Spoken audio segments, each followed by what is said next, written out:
नमस्कार भक्तों, आज की जो कथा मैं आपको सुनाने जा रहा हूँ उसे सिर्फ एक कहानी मत समझिएगा।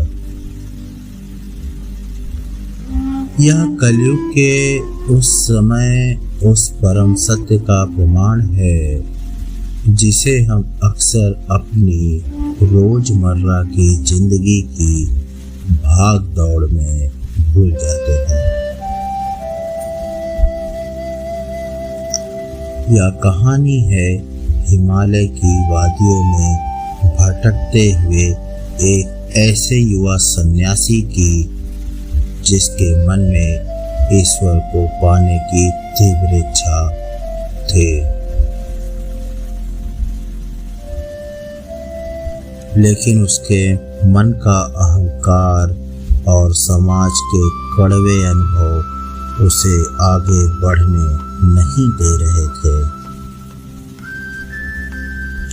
अगर आज आप इस कथा को पूरा शांत मन से सुन लेते हैं तो मेरा दावा है कि आपके जीवन की आधी परेशानियां और मानसिक तनाव इसी वक्त खत्म हो जाएंगे।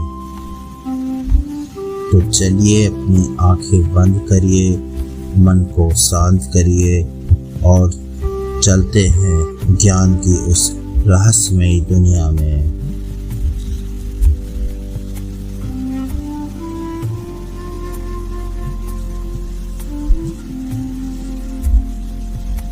सन्यासी की यात्रा और अहंकार।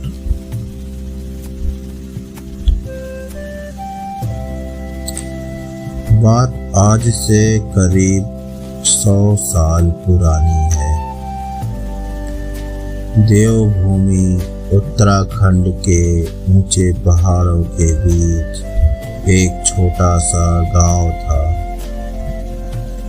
उसी गांव को छोड़कर एक 25 साल का युवक जिसका नाम माधव था सन्यास की राह पर निकल पड़ा। माधव वेदों का ज्ञाता था। उसे शास्त्रों का बहुत ज्ञान था, लेकिन शास्त्रों के इसी ज्ञान ने उसके भीतर एक सूक्ष्म अहंकार पैदा कर दिया था। उसे लगता था कि वह दुनिया की बाकी इंसानों से श्रेष्ठ है। वह हिमालय की गुफाओं में वर्षों तक भटकता रहा। वह कड़कड़ाती ठंड में बिना कपड़ों के बैठता, दिनों दिन भूखा रहता। उसे लगता था कि इस कठिन तपस्या से भगवान तुरंत उसके सामने प्रकट हो जाएंगे, लेकिन साल गए और भगवान नहीं आए। माधव के मन में अब क्रोध और निराशा भरने लगी थी। वह ईश्वर पर ही सवाल उठाने लगा कि क्या सच में भगवान है? यह सब सिर्फ किताबों की बातें हैं।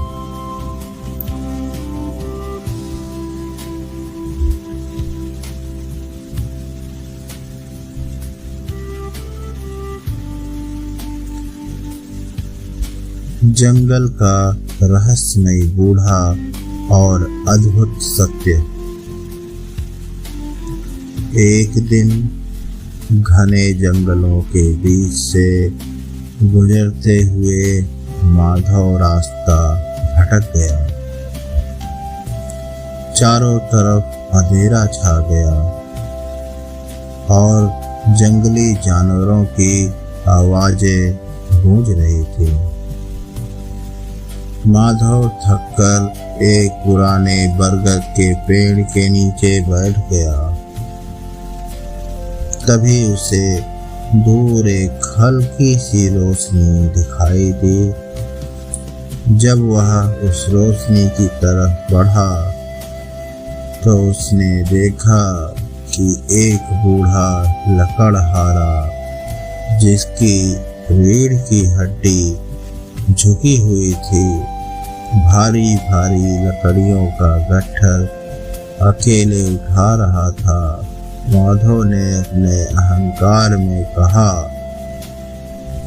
हे वृद्ध, तुम इस उम्र में इतना कष्ट क्यों भोग रहे हो? क्यों नहीं उस परमात्मा का नाम लेते जो तुम्हें इस दुख से मुक्त कर देता? उस बूढ़े आदमी ने माधव की तरफ देखा।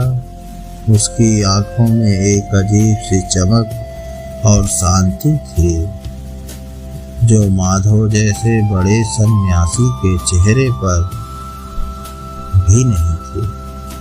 बूढ़े ने मुस्कुराते हुए कहा, बेटा, परमात्मा तो हर वक्त मेरे साथ इस लकड़ी का बोझ उठाता है।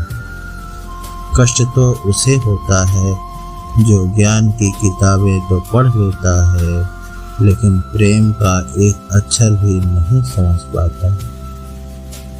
यह बात माधव के दिल में तीर की तरह चुभ गई।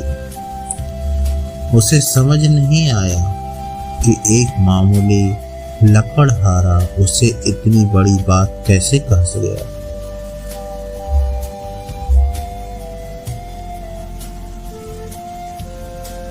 परीक्षा और हनुमान जी का अदृश्य रूप।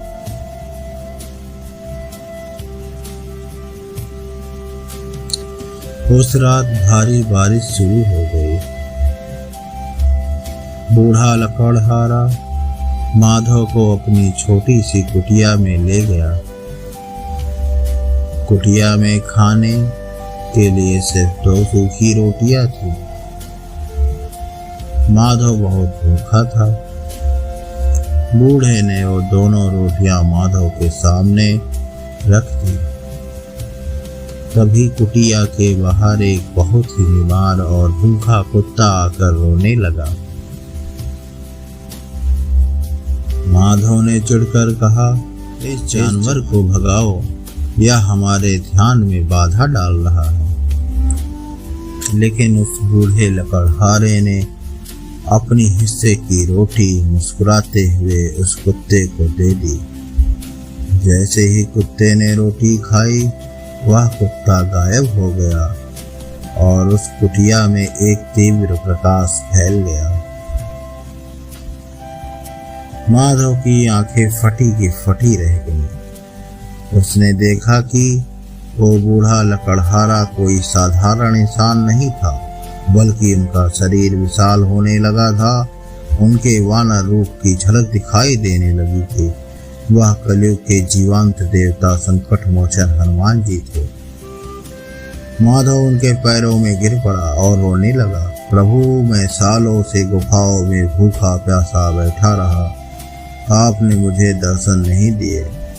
इस लकड़हारे के रूप में आप इस छोटी सी कुटिया में क्या कर रहे हैं? महाज्ञान और कलयुग का संदेश। हनुमान जी ने अपने सौम्य रूप में माधव को उठाया और कहा, माधव, तुम गुफाओं में बैठकर भगवान को नहीं बल्कि अपने अहंकार को संतुष्ट कर रहे थे। तुम सोच रहे थे कि तुम भूखे रहोगे तो भगवान तुम्हारे कर्जदार हो जाएंगे। लेकिन ईश्वर कड़े नियमों में नहीं बल्कि सीधे और साफ दिल में बसता है।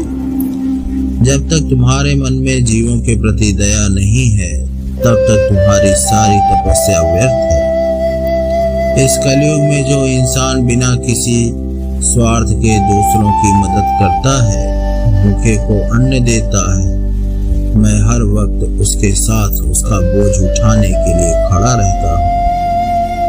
माधव की आंखें खुल चुकी थी। उसका सारा अहंकार पिघलकर आंसुओं के रूप में बह गया। हनुमान जी ने उसे आशीर्वाद दिया और अंतर्ध्यान हो गए।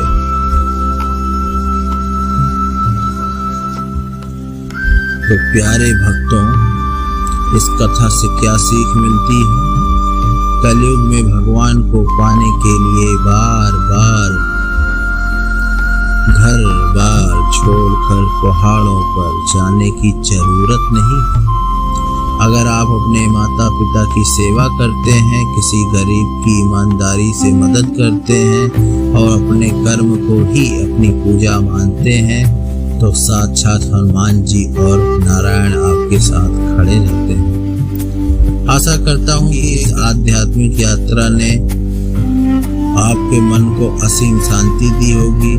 अगर आपको यह कथा अच्छी लगी हो तो इसे अपने परिवार और दोस्तों के साथ शेयर जरूर करें।